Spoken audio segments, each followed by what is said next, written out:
Ué? E aí?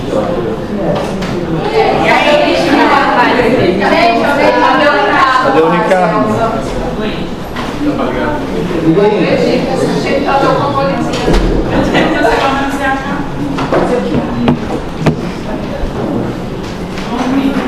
Graças a Deus daqui também.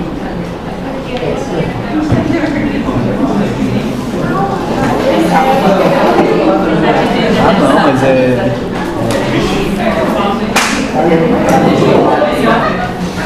taxas. Vai ser comprado. Deve ser uns R$1.000.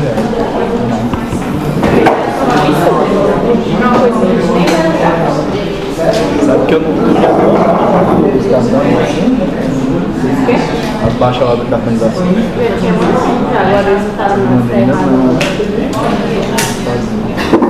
Alguém tem ideia do que é uma hernia diafragmática? de gripe não.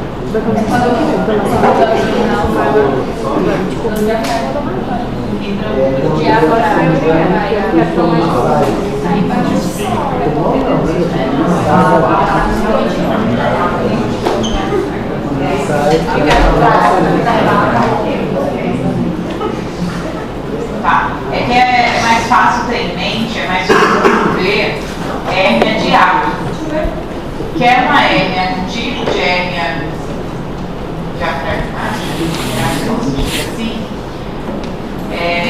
acho assim, onde o hiato por onde passa o esôfago no diafragma pode fica mais folgado, e não só isso, na verdade. Às vezes o aumento da pressão abdominal também, né, acaba forçando o deslizamento do pensamento diafragmático, e o estômago acaba passando para dentro do tórax, mas isso de pequena monta, normalmente de pequena monta. Mas as hérnias diafragmáticas congênitas, elas são hérnias verdadeiras por conta de defeitos na formação do diafragma que levam à passagem das estruturas do local de maior pressão para menor pressão, igual a infecção aqui, tá? E o local de maior pressão é no abdômen. Então, passa o conteúdo abdominal para a cavidade torácica, causando alterações tanto digestivas, mas principalmente respiratórias. E o que mata é essa parte respiratória, tá? As duas principais hérnias diafragmáticas são as hérnias de Bordalek. Elas são as posterolaterais esquerda, e a outra é a hérnia de Morgani. Elas já são anteriores levemente à direita, porém são mais raras. Então, de longe, Bordalek, 90 e não sei quantos por cento é Bordalek, então posterior esquerda. É a anomalia torácica não cardíaca mais comum nos fetos, 1 em cada 2.500 nascidos vivos, então não é incomum assim, vocês vão ver. 97% são unilaterais, especialmente à esquerda, porque a maioria é Bordalek, né? E apenas 2% bilaterais. 30% dos casos estão associados a outras anomalias congênitas também, principalmente alterações cardiológicas e do fechamento do tubo neural, e as trissomias de 18 e 21 aí de novo. Síndrome de Edwards não é comum, mas de Down é, né? Então por isso eu falo, tadinho do pessoal Down, porque é muita malformação às vezes associada.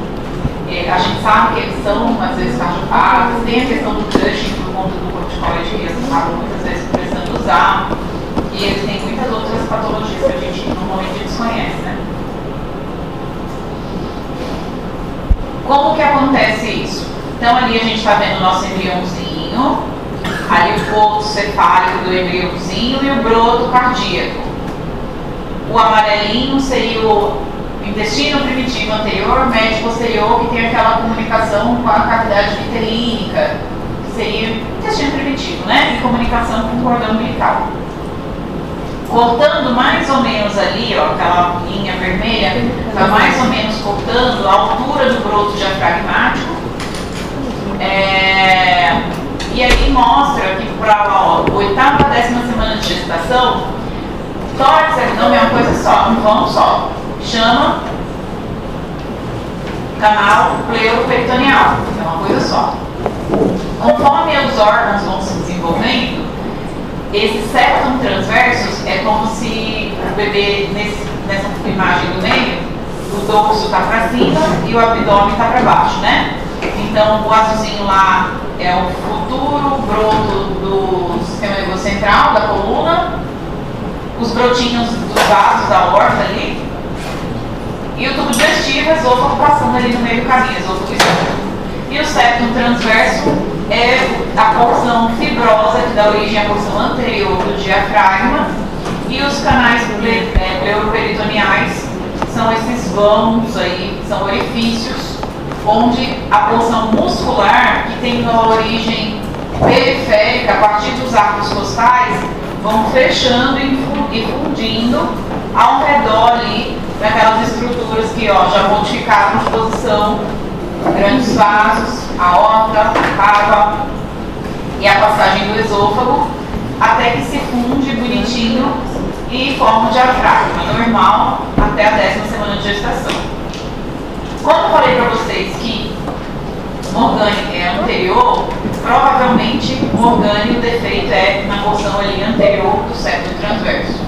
Já no Octalec, provavelmente é uma falha de fusão na parte muscular do diafragma. Por que a esquerda, não sei dizer para vocês, mas muito provavelmente porque não tem a presença do fígado, não, acho que não é por isso não. Não sei dizer para vocês. Por que o Octalec acontece somente à esquerda? Deve ter uma explicação embrionária para isso. Ali a gente tem um raio-x, então, de uma criança, de um bebê, que está estranho. O que está estranho? O intestino está todo. O que mais? Vocês estão vendo o quê? Mas me lê a imagem radiológica. Como que radiologicamente você descreveria isso? Porque a gente está na aula de hernia diafragmática, então tá fácil. Mas se você pegasse o raio-x, tivesse que descrever, o que você está vendo? Primeira coisa, como é que a gente olha um raio-x de tórax? Primeira coisa que vocês olham é o quê? Hã? Eu não escutei. Vias aéreas o quê? Traqueia? Acha a traqueia para mim. Traqueia está sentada? E o que vocês estão vendo, inclusive, é o tubo. Tá? Então, o paciente com desvio importante da via aérea para a direita. Consegue ver a carinha? Eu consigo. Consegue? Segue o tubo. Continua para baixo. O tubo acaba e continua o Y de cabeça para baixo. Ó. Lá a carinha. Acha aqui, ó. Certo?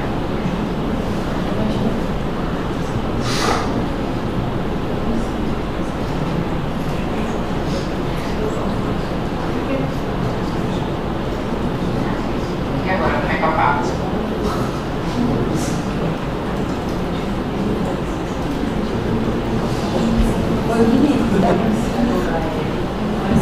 Bom, É uma borrachinha na caneta da professora.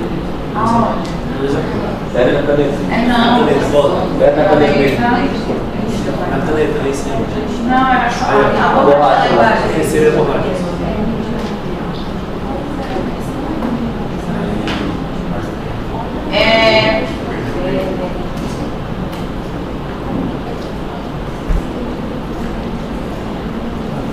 Às vezes é mais fácil olhar de longe. Mas aqui, ó, onde desce aí, mais ou menos aí, tá vendo? Acabou o tubo pra cima da setinha, pra baixo da setinha tá assim, ó. Então, desvio importante da via aérea para a direita. Aí agora, se eu te falei que está desviando, é até difícil você avaliar parênquima pulmonar, né? Mas você consegue me falar alguma coisa a respeito, pelo menos, do país do direito? Não muito, mas você vai ter com certeza sinais de, talvez, a telepatia, o pessoal que entende mais de raio-x, de densidade de exame de imagem, vai falar que de repente o pulmão não está com tanta complacência, então fica mais espreguiçado, talvez, com menos enchimento. E tem uma bola branca ali, pro lado de cá da minha seta, não tem uma bola? O que será aquilo? Não, não é monitor.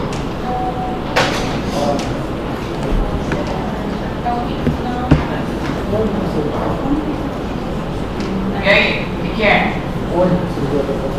A bola, tem uma bola ali, ó, do lado direito do paciente, a direita no paciente da minha seta. Isso. Que bola é aquela?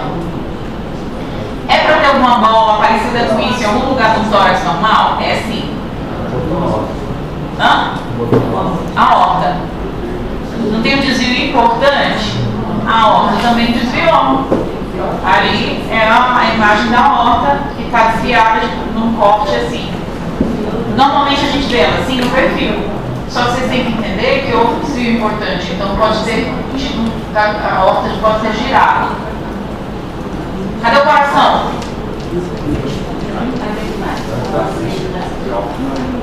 Cadê o estômago? Está no meio? Não. O estômago está do lado direito. Isso aí é outra coisa, que é a minha próxima pergunta. Por que esse negócio está no meio? O baço. Que mano é baço? É um feijão isso aí?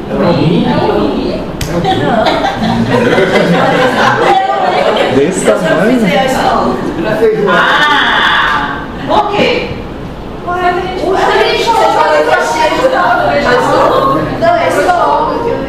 Por quê? A posição, formato, tipo. Não, é porque radiologicamente, aprendam a ver exame. Radiologicamente, o que vocês estão procurando?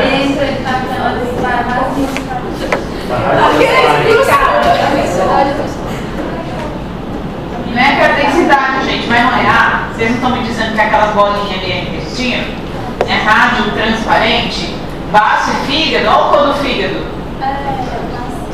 Branco. Rádio opaco. E o negócio é transparente. É uma bolsa de ar ali dentro. Isso é agulha gástrica. Tá? E o coração também é opaco. Por isso que não é no coração. O coração está opaco, aquela bolinha. A outra não foi lá do outro lado? Não é dextrocardia. É o desvio importante da via aérea, tá? Então, por isso você tem que treinar, ver imagem. Porque por mais que você não tenha ideia do que é aquilo, então você vai, primeiro eu vou achar as coisas normais, né? Via aérea, pulmão, coração, estômago, cúpula diafragmática, cúpula diafragmática, cadê? E meia boca, né? Tá rebaixada assim, normalmente ela é assim, né? E do lado esquerdo tem cúpula? E o que é esse negócio aí, essas bolinhas? Repleto de ar, intestino delgado. Circulações aéreas. Aí lembra que o raio-x a gente aproxima para ver se tem trama vascular. Como é que você separa o pneumotórax às vezes de um parênquima torácico normal? Você procura a linha do pulmão e procura trama vascular. Então, se você for ali, está na dúvida, porque os diagnósticos diferenciais aqui no final da aula vão ser doenças pulmonares, doenças policísticas pulmonares. E aí? Mas aí você tem parênquima e outras coisas. Aí você não vê cúpula, que é uma coisa grosseira que você deveria estar vendo. Deveria estar vendo bolha gástrica dentro do abdômen, você não está vendo dentro do tórax. Puta desvio da via aérea, então tem que se atentar a essas coisas para daí formular a hipótese de vocês. A hérnia de Vogt-Alec, então isso é uma hérnia de Vogt-Alec, tá? Uma hérnia posterior esquerda, volumosa, importante. Com certeza, essa criança iria morrer se ela não tivesse um suporte terapêutico imediato, e isso, assim, normalmente é ao nascimento, tá? Nessa imagem do meio de baixo, vocês estão vendo como se a gente estivesse olhando o diafragma de baixo para cima E aí a gente vê ali a representação do defeito da hérnia de Gordalé, que é o buracão, tá? Deixa eu ver se eu acho uma coisa.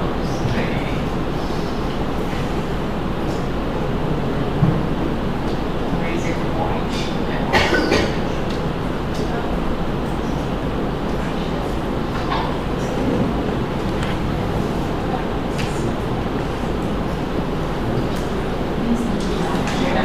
Mas, enfim, a gente tem aquele defeito ali embaixo. Não é uma fragilidade. Não é igual a hérnia do adulto, porque a parede ficou fraca. Não, é uma malformação. Ela não fechou aquele canal pleuroperitoneal. Quanto mais órgãos eu tiver herniado, provavelmente pior o prognóstico. Então, órgãos móveis, como estômago, duodeno, colo transverso, beleza, é normal, porque né, eles são molenga. Agora, quando a gente tem o prolapso, o extravasamento de órgãos parenquimatosos, tipo baço, fígado, rim, provavelmente essa malformação foi mais importante, a hérnia é maior, mais difícil de resolver. A Morgane, gente, olha lá na minha primeira imagem à direita, já é o buraquinho que está lá perto do externo. É pequenininha e ela, na verdade, é do lado direito, pode ser direito, mas ela é anterior e pequena. E ela é rara, talvez porque a gente tenha uma proteção anatômica para a herniação aí nessa região, que é a presença do fígado.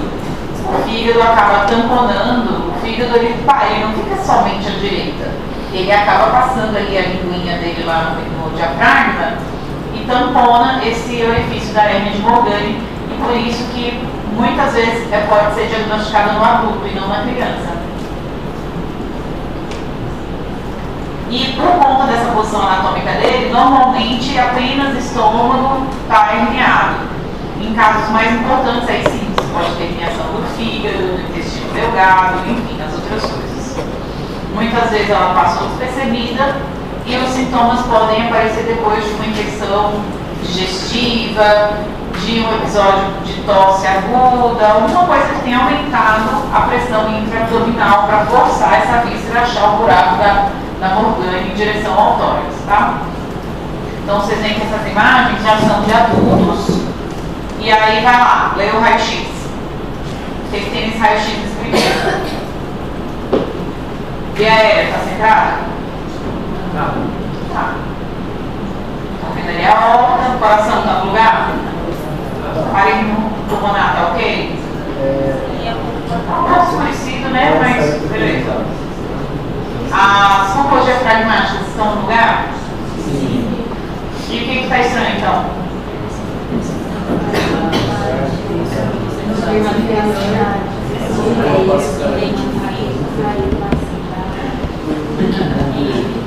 Uma radiopacidade uniforme na base do hemitórax direito, que parece uma elevação da cúpula, mas a gente vê que não é, porque a cúpula está super bem definida. Não apaga a cúpula. Eu não consigo dizer a respeito de trama vascular. Poderia ser uma pneumonia lobar? É uma das principais diagnósticos diferenciais, até porque às vezes isso aí tem dor irradiada por tórax, dor ventilatória dependente. Então é o principal diagnóstico diferencial. Mas está diferente, né? Está muito homogêneo, muito bonito fazer uma pneumonia e a porção distal desse lobo está preservada. Então chama a atenção, fizeram a tomografia e a tomografia evidenciou lá que tinha um prolapso do estômago e, enfim, de vísceras abdominais para o tórax, tá? Provavelmente Morgane. Normalmente o quadro inicia logo após o nascimento ou nos primeiros dias de vida e a intensidade do quadro clínico é proporcional ao tamanho da hérnia. Então, hérnias maiores vão nascer já ver e os sintomas respiratórios são muitíssimo importantes. Hérnias pequenas podem demorar mais um pouquinho, e de pouquinho ela vai passando as vísceras e, enfim, vai surgindo sintomas de acordo com o tanto de conteúdo que prolapsar. O sistema, aí sim, a coisa mais importante, gente, dessa aula é entender isso aqui. A fisiopatologia da doença. Por que eu falei que as crianças morrem de problemas respiratórios? Por conta da dispneia relacionada à insuficiência respiratória, essa criança ela tem cianose, ela tem taquidispneia, nasceu, taquidispneia, cianose periférica central. Por quê? Essa criança, durante toda a sua vida fetal, ela pode ser que ela já tinha essa hérnia, tá? A hérnia não acontece só no momento do nascimento. Enquanto ela estava na barriga da mãe, o intestino já estava dentro do tórax. Com isso, fazia que o pulmãozinho dela, que deveria estar tendo aquelas trocas de fluido amniótico para maturação pulmonar, pneumótico, aquela coisa toda, com que isso não acontecesse da forma mais adequada. Então, ele tem uma hipoplasia pulmonar pelo não desenvolvimento adequado com a compressão extrínseca. Então, ainda que não tivesse efeito de massa, já tinha hipoplasia. Extrínseca, né? Extrínseca, que é o que está empurrando por fora. Depois que faz o procedimento de correção. Calma. Então vamos lá, primeira coisa, o pulmão não é 100%. A gente nem falou a respeito ainda, será que essa criança ela é prematura? Porque se tiver, você ainda tem essa questão de prematuridade, que é mais uma coisa que reforça para a hipoplasia pulmonar. E aí, quando essa criança respira para oxigenar o sangue, que vem dos sistemas, vem do corpo, hipoxigenado, pulmão, coração direito, joga lá para a circulação pulmonar, faz troca, coração esquerdo e resto do corpo. Como o pulmão dela é hipoplásico, ele não expande direito, ele não faz troca direito. Então, além também de ele não fazer troca, por ele não expandir, ele tem uma hipertensão na circulação pulmonar. Essa criança tem hipertensão pulmonar. E por isso vai fazer aquele shunt direita para a esquerda também, persistindo também a manutenção do forame oval e do ducto arterioso, que piora o shunt com hipoxemia cianosa. Eu estou falando de novo também, quem não estava aqui na semana passada, na doença da semana passada, que foi a atresia de esôfago, a gente tinha também uma doença que causava isso aqui, por imaturidade pulmonar. Então, o problema primário é a imaturidade pulmonar. O pulmão que não amadureceu, ele não tem complacência, ele não é um pulmão elástico, ele é um pulmão duro e pequeno. E por conta disso, ele tem hipertensão pulmonar e mantém esse shunt. Direita para a esquerda, são duas crianças hipoxêmicas. Então, esse bebê, ao nascer, tem um abdômen escavado, afinal, o intestino dele não está na barriga, está no tórax, que evolui com dificuldade respiratória nas primeiras horas de vida, muitas vezes imediatamente após o nascimento, e que piora muito rapidamente por conta dele deglutear no choro. E aí, uma coisa que já estava ruim, comprimindo o pulmão dela, assim que ela engolia ar, esse intestino que estava murcho, vira um balão, e aí piora ainda mais. Aí que ela não consegue expandir o pulmão e fazer troca mesmo. Na inspeção, essa criança vai ter taquidispneia com redução da expansibilidade torácica do lado acometido. Então, digamos que a esquerda, a maioria ela pode até estar com um tórax distendido, mas a expansibilidade, o expirar e inspirar é que está reduzido. Então, ela pode até estar com um tórax assim, porque está repleto, mas não tem uma expansibilidade legal.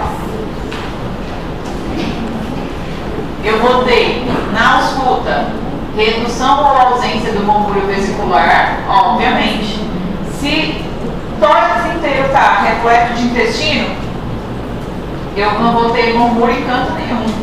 Agora, só herniou metade, você vai ter murmúrio em cima e nada embaixo. E além de ter nada embaixo ou redução desse murmúrio, você pode auscultar o que também? Ruído hidroaéreo, tá? O outro lado, gente, o murmúrio vai estar normal? Não. Imagina, hipoplasia. Isso aqui simula um pneumotórax hipertensivo. Então, tem murmúrio? Deve ser, porque senão ele ia morrer. Mas, com certeza, também não é aquele murmúrio lindo, maravilhoso que você gostaria de escutar, tá? Deve ser diminuído, enfim. Raramente pode manifestar na infância, após um surto de enterite infecciosa. O que está querendo dizer aqui? Que, na verdade, aparece logo de cara no nascimento. E em raros casos, a gente só vai perceber isso, descobrir na criança maiorzinha. Mas, provavelmente, quando acontece isso, passa despercebido até um pouquinho mais de idade, era uma hérnia pequena que estava tamponada pelo fígado, por exemplo, como mordane, tá? Ou só se fosse uma hérnia muito pequena tamponada pelo baço, mas normalmente não é essa a história, isso é mais raro de acontecer. Como fazer o diagnóstico pré-natal? Vocês já acham que é tranquilo ou difícil fazer o diagnóstico pré-natal dessa doença?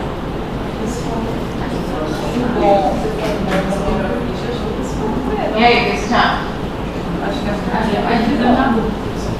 A doença da semana passada era difícil, porque era para ver esôfago.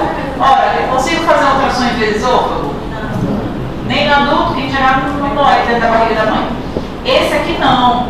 Esse aqui, o fígado ou os intestinos estão dentro do tórax, é uma coisa grosseira. Então isso aqui dá para um médico ultrassonografista daquele morfológico ver, tá? Desde que faça o pré-natal, é possível ser diagnosticado de forma pré-natal. E qual a importância disso? Existe, em alguns casos, essa possibilidade de cirurgia fetal, ou seja, corrigir o problema antes da criança nascer, só que isso, sinceramente, não é a nossa realidade, tá? E também não é para todo mundo, porque existem riscos e a gente só vai tentar isso quando o risco-benefício for maior e a pessoa tiver muito dinheiro, que não é a nossa realidade. Ou, pelo menos, aí sim, o melhor planejamento dos cortes neonatal. Então, descobre lá em Cabixi, vai deixar nascer em Cabixi de parto normal? Não. Vai deixar mandar para a maternidade para induzir parto normal? Também não. Vai levar, olha, a senhora tem que ir a partir de tantas semanas para uma cidade que tenha um local que eu tenho neonatal, que tenha cirurgia pediátrica, porque provavelmente vai nascer assim assado e precisa de suporte imediato de vida para o bebê. Tá? Isso é a coisa mais importante. Diagnósticos antes da 25ª semana de gestação estão relacionados a 100% de mortalidade. Ou seja, quanto mais precoce é a malformação, quanto mais precoce ela for diagnosticada, pior é o caso, tá? E o que o médico do ultrassom consegue ver? Aquele primeiro ultrassom ali, o que vocês acham que é aquilo? Primeira imagem. É o fígado. Vocês estão vendo que lugar? Fígado onde?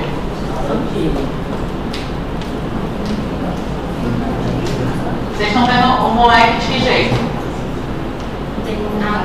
Deitado. Aqui vocês estão vendo ele de lado, deitado. A coluna está para baixo. E o tórax está para qual lado? A cabeça dele para que lado? Para a direita. Está para a direita do slide, para quem está olhando para frente. Por quê? Porque o tórax lá, o fígado normal está ali, para lá é tórax. E a gente está vendo ali que seria diafragma e tem figueiredo passando para cima. Tá? Vai fazer história e exame físico, né? Exame clínico, anamnese, colher a história da mãe, tentar descobrir aí se teve um fator teratogênico ou aquelas infecções, doses, sei lá, fazer toda a investigação materna. E após o nascimento, agora sim a gente vai investigar a criança. Então o raio-x já é do bebê ao nascer. No raio-x de tórax, a gente pode observar hipoplasia pulmonar uni ou bilateral. Certamente, gente, bilateral. Mais importante, do lado que está mais apertado, tá? Desvio do mediastino contralateral. Então, ajuda a procurar via aérea. A dica é procura via aérea, procura a traqueia. Ou procurar os catéteres. Procura o tubo. Criança está entubada, criança está sondada, nasolateral, nasogástrica. Procura as coisas para te ajudar a guiar. Presença de conteúdo intestinal. Olha esse raio-x. O que está estranho nesse raio-x? Não é contrastado, tá, gente? É só aquele negócio do negativo que o pessoal muda a configuração do raio-x. Mas o que está estranho aí nesse raio-x? Achei isso. Muitas alças no tórax, beleza, o que mais? Não tem nada embaixo.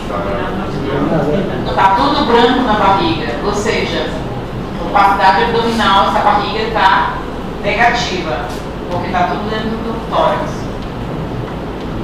A cirurgia fetal, como que funciona? A critério de conhecimento, tá? Porque, como eu falei, nunca nem vi isso aqui. A cirurgia fetal para resolver essa patologia é a oclusão traqueal e a fetoscopia. Ela só deve ser realizada em casos graves. O que é considerado um caso grave?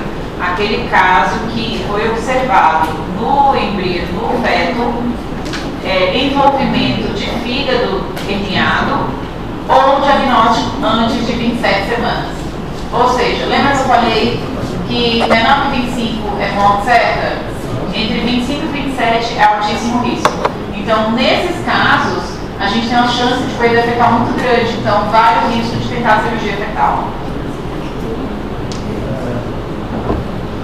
Entretanto, eu não posso ter associações com outras malformações ou síndromes genéticos. Por quê? Quando você tem uma doença que já é ruim, aí tu tem associação de outra coisa ruim também, a chance é muito pequena. Então não adianta gastar recurso, dar ilusão para a família, no caso que não tem chance. Então o critério é ser grave, porém sem nenhuma malformação associada. Oi? Na verdade, então, por exemplo, se eu achar uma criança diagnosticada com 24 semanas, ela ainda pode ser submetida a esse tipo de cirurgia? Olha, se os recursos forem escassos do SUS, talvez não. Se ela for riquíssima, a mãe quer pagar de todo jeito, mesmo você já tendo dito que não vejo problema. Ah, tá, mas porque eu não entendi se... É que assim, ó, 25 semanas, a chance de 5% de mortalidade. Quem disse isso não é eu nem você, é a literatura, de todos os casos que foram vistos até hoje. Só que isso é evolução natural da doença, se nada for feito. Agora, se a gente fizer isso aqui, será que vai sobreviver? Não sei. A gente pode tentar. Mas vai tentar em todo mundo? Não. Por quê? Se eu tentar, por exemplo, uma criança de 28 semanas, eu posso melhorar o status dela mais ainda? Pode, só que você pode induzir um trabalho de parto prematuro e ela morrer por conta disso. Então, por isso que a gente põe na balança o risco-benefício e só executa esse procedimento que é invasivo com riscos para casos muito graves, onde a chance dele sobreviver sem fazer isso é pequena. Tá? Então você me perguntou, posso fazer por 24 semanas? Pode, mas você vai gastar recursos onde a ciência não te embasa? Não, só se o pai quiser muito tiver dinheiro para colocar. Porque assim, diagnóstico durante 25 semanas estão relacionados com sensação de mortalidade. Aí nesse caso, se nada for feito? Se nada for feito, evolução natural da doença. Tá? Como que faz, gente? Funciona a barriga da mãe, fura o útero, fura placenta não, pode ser, né? Fura a película amniótica e intuba a criança. Olha lá. Intuba a criança. Não me pergunte, pra mim isso é um negócio meio Matrix. E vai lá e coloca um balão, como se fosse os balões da vascular, como é que é o nome daquele negócio? Enfim, um balãozinho que eu ia, insufla um balão até obstruir a luz da traqueia. Qual é o objetivo disso? Como esse pulmão está colapsado, quando você obstrui a luz da traqueia, o pulmão desse feto está produzindo lá o surfactante, produzindo secreção, está tentando se amadurecer. Se ele não está com esse balonete, ele vai perder esses fluidos para o líquido amniótico. Inclusive, muito provavelmente, essa mãe tem a poliâmia. Quando a gente obstrui, vai forçando a dilatação do pulmão. Então ele induz a maturação pulmonar com aquele líquido cheio de surfactante e forçando, dando cheia para lá também nas alças, tá? É essa a tentativa disso aqui. Esse balão deve permanecer até mais ou menos a 26ª, da 26ª até 32 semanas. Pode ser rompido mais ou menos assim, ou imediatamente após o nascimento, porque se você tirar esse bebê e não romper o balão, isso é um pouco estranho na via aérea, ele não vai respirar, vai entrar em insuficiência respiratória, tá? Isso tem um risco de trabalho de parto prematuro absurdo e por isso que só pode fazer para esses casos de exceção. Ele reduziu a mortalidade dessas crianças de 27 semanas de 90 para 60 desses casos graves. Tá? Vocês têm ideia de como que a gente faz para estourar esse balão assim que o bebê nasce?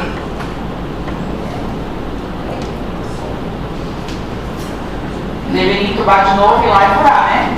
Só que para isso você só não pode fazer isso antes de desligar a circulação materno-fetal. Então tem que ser uma cesárea eletiva, programada, com a equipe da pediatria após várias UTIs neonatal, cirurgia pediátrica do lado.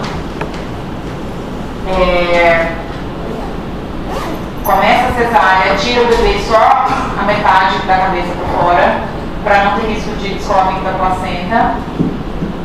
Entuba, fura o balão, tira o corpo estranho, para daí você clampear o cordão umbilical e o pulmão nascer, poder descolar a placenta.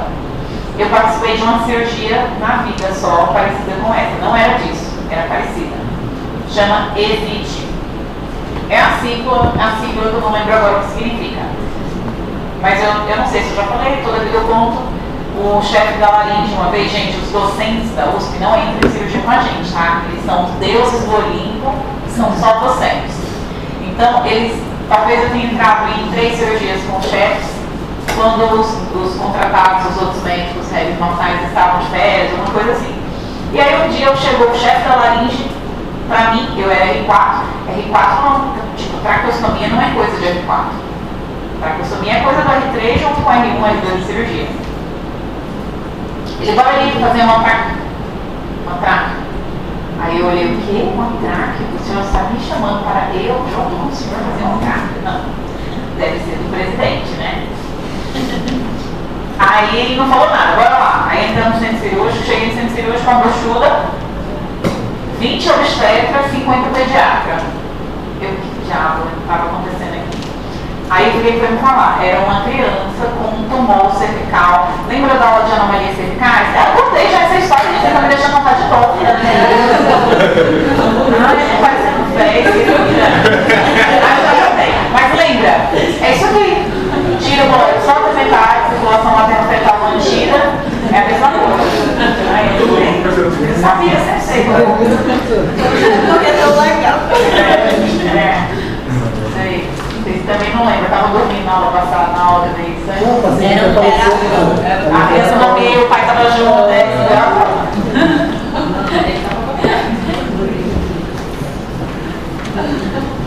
Tá. E beleza, a criança nasceu. Era aquela que estava melhorzinha. Uma coisa importante, gente, também dessa programação de nascimento é que assim, uma criança nasceu, está desconforto respiratório, a primeira coisa que faz é o quê? Ambu, máscara. Aqui, igual a nossa criança lá da atresia de esôfago, não pode fazer isso. Porque se você, quanto mais você usar, mais água vai para o estômago, intestino, pior fica a situação. Porque você não consegue tirar esse ar depois que ele entrou. Por mais que você passe uma sondinha para esvaziamento gástrico, o ar que entrou lá no intestino, tu não consegue aspirar ele de volta, tá? Então, o diagnóstico pré-natal é para se preparar. E uma das coisas é, não vai ventilar esse bebê sob máscara e balão. Vai passar de cara uma sonda orogástrica para sucção contínua, para não deixar o pouco que ele engolir chorando, e secreção, e saliva, e enfim, as coisas que vão produzindo, descomprimir o máximo possível esse estômago, deixar ele em jejum, também não vai dar tetão, né? Não vai botar peito, nada de parto humanizado aqui. E começar a nutrição parenteral, já que não vai da dieta, a gente, o bebezinho, primeira semana, perde 7% do peso corporal, já começa, já pega o acesso, catéter umbilical, seja lá o que for, para começar a NPT para ele. Providenciar de cara uma via aérea cirúrgica cirúrgica, uma via aérea definitiva, ou seja, intubação. Então, nasceu intuba, sem ventilar sob máscara, sem pré-oxigenação. E aí você vai sedar a criança para manter ela intubada, né? Porque o que vai manter ela viva até a cirurgia é essa ventilação torácica positiva, tá? Essa ventilação sob pressão. Que aí ele vai brigar, não falar no intestino, sai daqui. Outra coisa importante, cabeceira elevada. Vamos usar a gravidade a nosso favor, que nem lá no bebê da atresia de esôfago. Bota no bebê conforto para deixar com a cabeceira mais elevada, voltando esse intestino para a barriga, a favor, usando a gravidade a nosso favor. Para crianças com hipertensão pulmonar persistente grave, pode fazer óxido nítrico antes da cirurgia, isso é coisa lá pro pessoal da neonatologia intensiva, e até circulação por membrana extracorpórea, que também não é nossa realidade, mas pode ser tão grave ao ponto que só essa circulação extracorpórea possa manter essa criança viva até o tratamento definitivo. Todo mundo sabe o que é isso, né? No Covid a gente ouviu falar bastante disso, ou seja, tinha pessoas com pulmão tão ruim no Covid, que só sobreviveram às custas disso aqui. É o pulmão externo, mecânico. É como se fosse a diálise para o oxigênio do pulmão. É aquela coisa que se faz na cirurgia cardíaca? Circulação extracorpórea, mesminho. O tratamento cirúrgico, gente, é fácil. Só que nem sempre o tratamento cirúrgico vai resolver a vida dessa criança. Porque o tratamento cirúrgico vai tratar a compressão extrínseca das alças do tórax. Só que, como eu falei para vocês, ele não morre disso, ele morre da hipoplasia pulmonar. Então, às vezes, por mais que você tire as alças de dentro do tórax, a imaturidade pulmonar é tão grande que ele não dá conta. Mas a gente vai fazer a nossa parte, que é retirar essas alças, voltar ela para a cavidade abdominal. Isso pode ser tanto com cirurgia convencional, via laparotomia, como laparoscopia, por vídeo. A gente faz a redução do conteúdo abdominal para a cavidade, fecha de forma primária, ou seja, só aproxima o defeito da ponta, ou interpõe um PET de pericárdio bovino, um retalho de pericárdio bovino, um PET sintético, né, de pericárdio bovino. Mantém essa criança em monitorização em UTI por vários dias ou semanas, às vezes tem que manter ela entubada, então assim, tem todo aquele processo de desmame de ventilação, talvez continuar com óxido nitroso, fisioterapia respiratória, desmame depois da ventilação. Então a criança tem que passar por todo esse processo aí até conseguir dizer que está resolvido o problema. Videozinho. Não?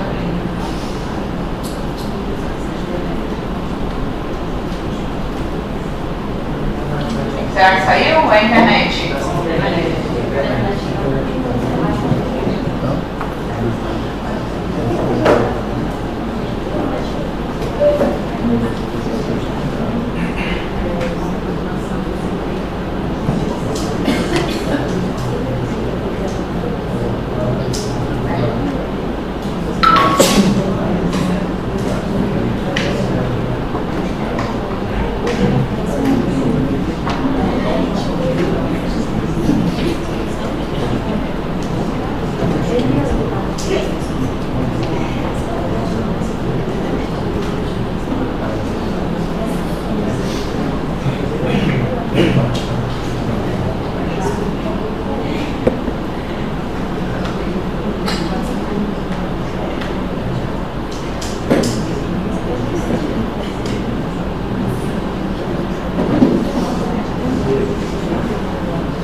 which an abnormal opening in a baby's diaphragm allows abdominal organs to move into the chest.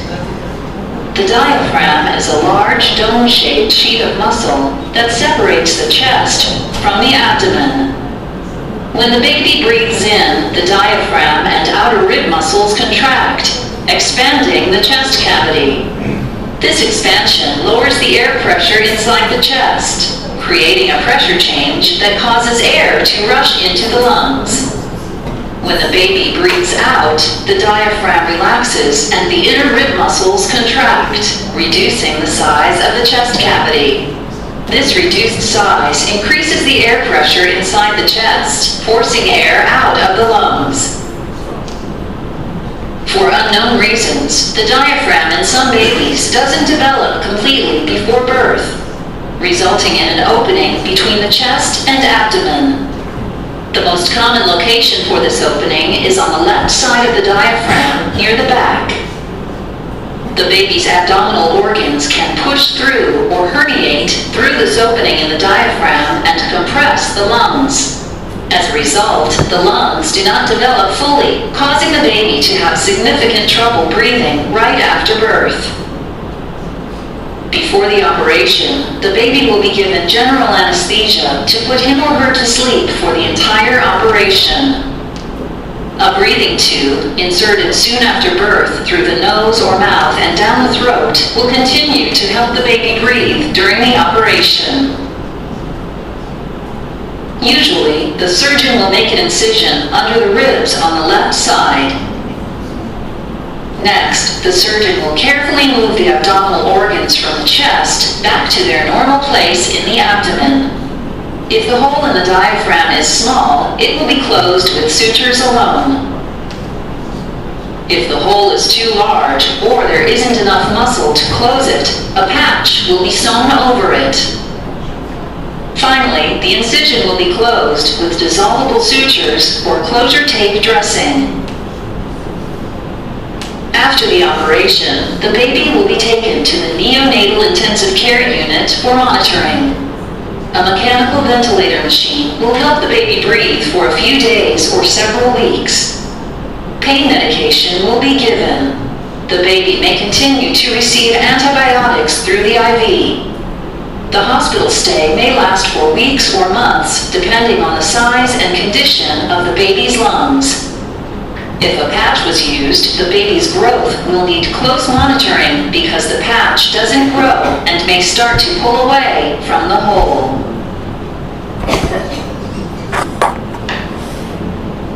Eu não sei se você viu a última notícia sobre inteligência da...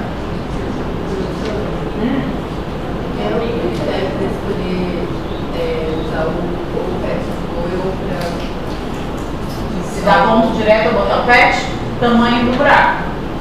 Se o defeito for pequeno, que você consegue aproximar sem tensão com sutura simples, melhor.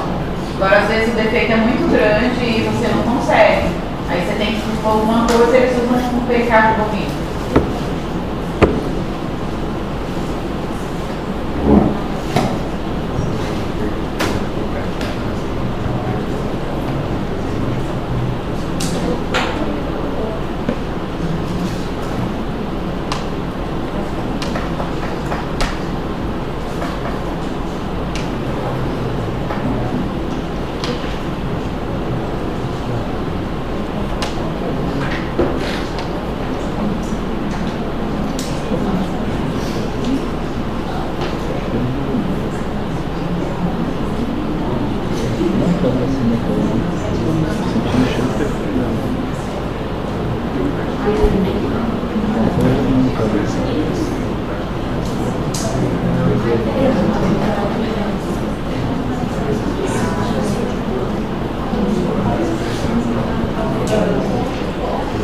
Certo? Dúvidas sobre a hérnia diafragmática? Aí sim, ó, como eu já falei, você vai resolver a hérnia, vai voltar as alças para dentro do abdômen. Teoricamente, se a hérnia for pequena, não tinha grande comprometimento respiratório, talvez essa criança seja estubada e vida normal. Agora, resolveu a parte cirúrgica, parte abdominal. o próprio anestesista, que está sob anestesia geral, consegue perceber como é que está a pressão de ventilação? Será que ele consegue estudar? Na verdade, criança, gente, eu aprendi não, eles faziam isso lá na USP Ribeirão. Toda vida que a gente mexia numa criança, por exemplo, traqueostomia, eles não deixavam a gente acordar. Por mais que a criança não tivesse necessidade cirúrgica de manter entubada, eles mantinham como protocolo deixar a criança, eu não lembro se era 48 horas ou se era 4 dias, ou seja, de 2 a 4 dias, sedada, entubada, na UTI, só para descansar. Eles tinham medo de perder a tráqueo, sei lá, para mim não tinha fundamento. Para mim, tempo de ventilador desnecessário é tempo de complicação, seja lá a idade da pessoa, tá? Mas eles tinham essa história lá. Então você viu ali no vídeo que ele botava a criança vários dias, as semanas internada, alguns dias a mais na ventilação mecânica. Mas provavelmente essa criança é pela imaturidade do pulmão. Porque na verdade não é a urgência, não é a cirurgia. A questão toda é essa maturidade pulmonar. Então às vezes a gente tem que deixar ela no respirador, porque só com essa pressão positiva é que conseguia vencer uma saturação de oxigênio razoável. Se tirar ela do respirador, talvez ela não aguente, tá? E aí vem os diagnósticos diferenciais. Os principais diagnósticos diferenciais são esses, tá? Mas assim, entra com diagnóstico diferencial qualquer outras coisas que vocês veem com a pediatria, bronquiolite, acho que bronquiolite principalmente, né? Dorte, enfim. As causas respiratórias, sem dúvida, tá? Mas as que vão ter alteração ao raio-x, que são mais parecidas com a hernia diafragmática, são essas. 25% dos casos podem ter malformação adenomatoide cística, pneumonias com pneumatocele, cistos broncogênicos, enfisema lobar congênito e eventração diafragmática. A malformação adenomatoide cística, gente, é uma doença, é uma malformação, como o nome já está falando, que apresenta com vários cistos, normalmente comprometendo um lobo pulmonar, tá?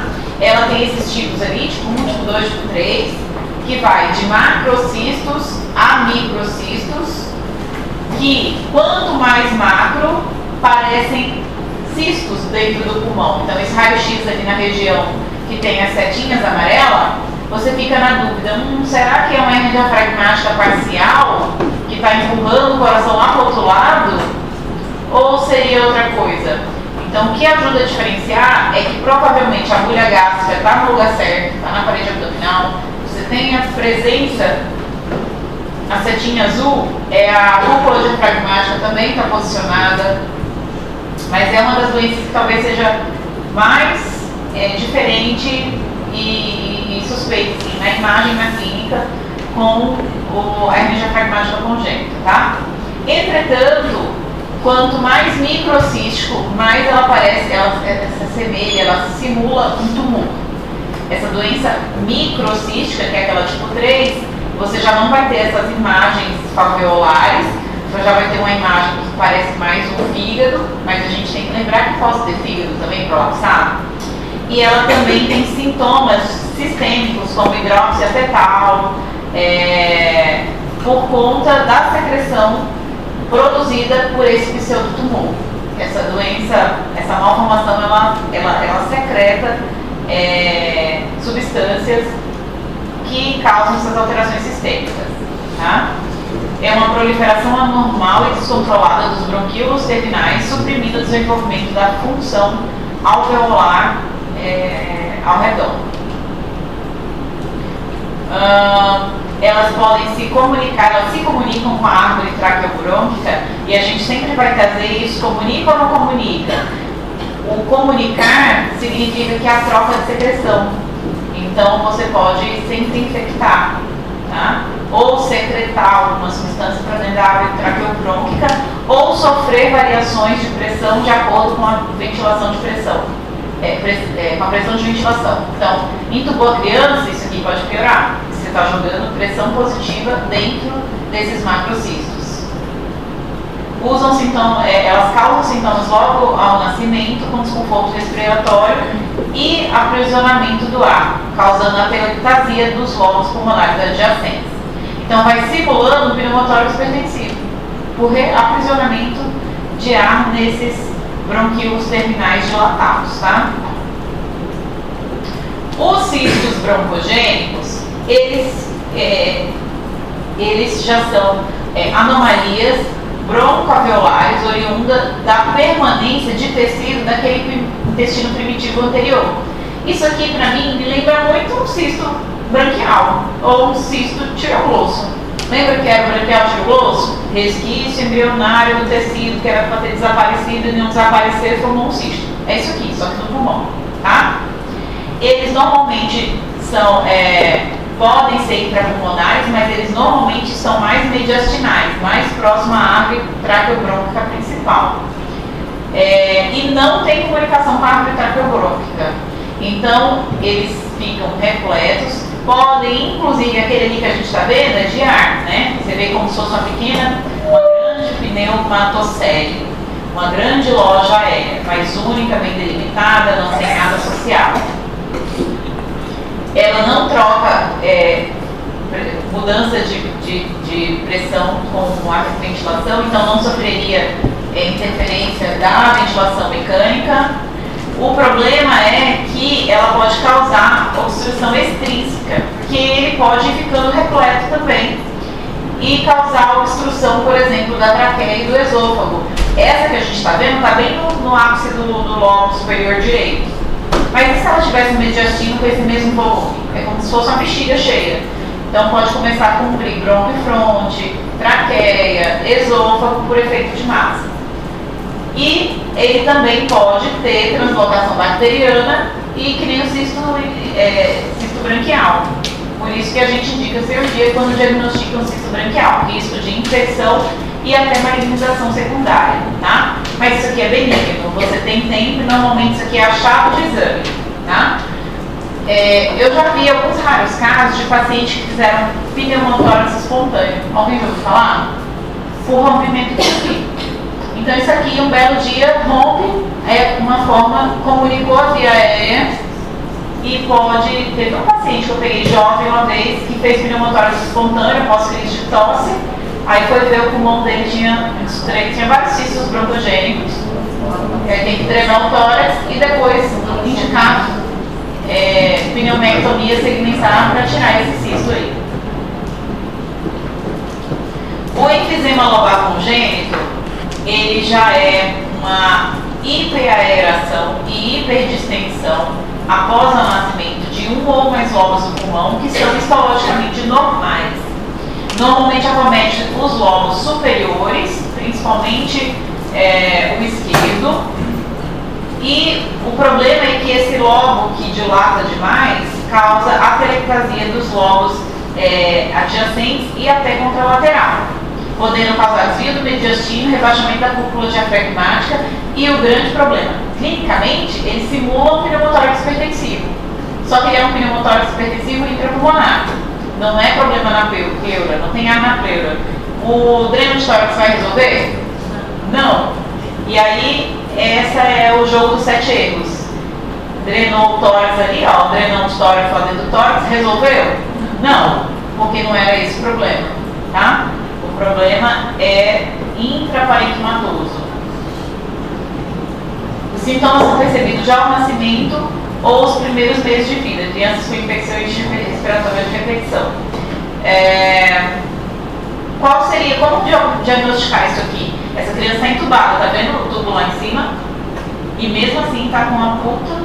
Então assim, a clínica é de pneumo hipertensivo, é difícil. A gente brinca que não era para existir raio-x de pneumotórax hipertensivo, né? Você tem que tomar conduta antes. Então, a pessoa fez esse dreno errado? Não tá, ele tá com a criança dispneia. Um tórax gigantesco, não pensou outra coisa. Só que antes de drenar, o que a gente tem que fazer com o pneumotórax hipertensivo antes de enfiar um dreno? fazer uma toracocentese, fazer punção.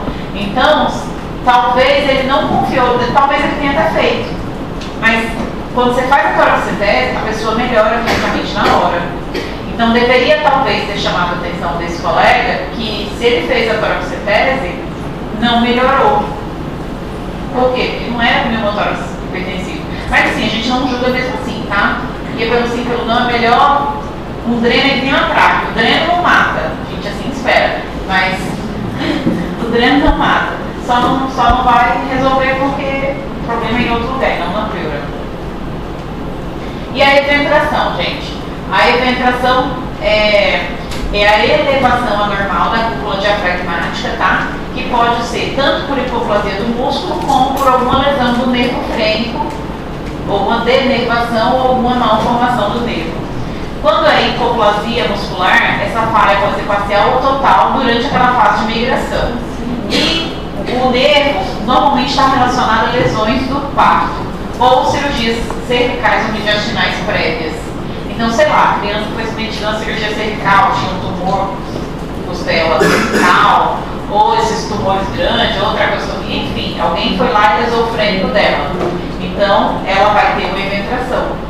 Por quê? Porque o diafragma daquele lado não vai contrair, ou seja, ele não vai abaixar. E aí, quando você faz um raio-x, meu Deus, tem uma hernia diafragmática. Não é. A cúpula está bonita, o fígado está elevado. Na dúvida, faz uma tomografia, tá? Mas, clinicamente, nem de longe essa criança vai ter a mesma clínica respiratória daquelas outras hernias diafragmáticas. Outra coisa, o estômago está na posição normal, o coração está na posição normal, a via aérea está centrada. Você vai olhar para essas coisas para te ajudar a decidir, tá bom? A eventração é mais frequente à direita e em crianças prematuras. E ela vai cursar com uma hipoplasia por compressão extrínseca do pulmão. Então, esse pulmão onde tem eventração também pode ter uma hipoplasia, mas também não da mesma intensidade que aquele outro caso, porque, querendo ou não, ele também não tem o espaço para dilatar, que nem o lado que não tem eventração. Essa criança, gente, lembra da respiração paradoxal do politrauma torácico? Do tórax instável? Olha só, quando eu inspiro, meu diafragma contrai e abaixa, né? E o meu tórax expande, então meu pulmão está cheiando. Quando eu expiro, ele relaxa e meu gradil costal também contrai e meu pulmão está vazio. Essa criança, quando ela inspirar, na hora da inspiração, o diafragma deveria contrair, certo? Então o lado que está funcionando vai baixar, só que esse lado é flácido. E aí na hora que eu estou jogando a pressão para dentro da barriga, as alças fogem para ali. Então ele tem essa respiração por conta disso. Na hora que o diafragma do lado local vai relaxar, aí é a hora que aqui empurra, a pressão intratorácica aumentada empurra as alças para baixo. Então ele tem a respiração paradoxal por isso, tá? E isso pode levar a uma fadiga muscular e respiratória. E esse balanço mediastinal é exatamente isso. Desculpa, o balanço mediastinal é a dobradura dos grandes vasos que podem ser um dos motivos de parada em AESP. Já viram isso? Não. Existem 5 a 6 motivos para parada em AESP. AESP. Deixa eu ver se eu lembro. Arritmia, não, AESP. Em outras palavras, é uma parada cardíaca com ritmo, sem pulso. Parada cardiorrespiratória é uma parada com ritmo, ou seja, se o paciente tiver um monitor cardíaco, o monitor está batendo, mas o paciente não tem pulso. Ou seja, ele tem condução elétrica, mas está batendo no seco. Existem, se não me engano, 6 motivos para isso. Isso é uma das coisas que todo emergencista deve saber. Uma delas, pneumotórax hipertensivo, por conta disso aqui. Por que o pneumotórax hipertensivo causa parada em AESP? Por conta da dobradura dos vasos da base. Então ele bate no seco por quê? Porque desviou tanto o mediastino que fez a aorta e cava e os vasos do coração dobrar, não sai com sangue. Então o coração está batendo no seio. E existem os outros 5 motivos que eu deixo para vocês num outro momento, que eu não lembro mais, faz muito tempo. Mas por que tem que saber dos 6 motivos? Porque são 6 motivos muito definidos e se por acaso está com o paciente monitorizado, que está batendo, tu põe lá, não sente nada, rapidamente você tem que pensar nessas 6 coisas para reverter. O pneumotórax hipertensivo é o mais besta, assim, mais que está na cara no exame físico de todos. Enfia a agulha, o cara volta na hora. Toracocentese, não precisa nem engrenar. Já era. Tamponamento pericárdio. É 5? É, esse negócio aí. Lembro não. Acabou. Dúvidas? É legal esse negócio aí. Mas, ó, de longe, tamponamento cardíaco é uma coisa que, puta, por que fez tamponamento cardíaco? Eu peguei um. Não chegou a fazer a parada, mas ela quase chocou. Mas era uma mulher que tinha levado uma facada, faca de pão, faquinha pequena de casa do marido, transição. Então, puta, o que eu achei estranho, ela começou, estou com sede, mas não tinha um sangramento importante, fui auscultar, quase não escutava as bolhas cardíacas dela. Tamponamento, fizemos um Marfan, foi massa, foi o único Marfan, função de Marfan que eu fiz na vida. Quem estava no plantão era o cirurgião torácico, foi super massa. Aí abriu lá, ela deu sorte que a faca deu uma chuteada na pleura, aí lesou, fez o tamponamento, mas não furou o músculo cardíaco, não furou o coração. Mas ela ia morrer do tamponamento cardíaco. Bem legal. O paciente quer morrer quando eu falo um negócio assim. Nossa, que legal! Interessante. Liga a luz para fazer a chamada e a gente faz o intervalo.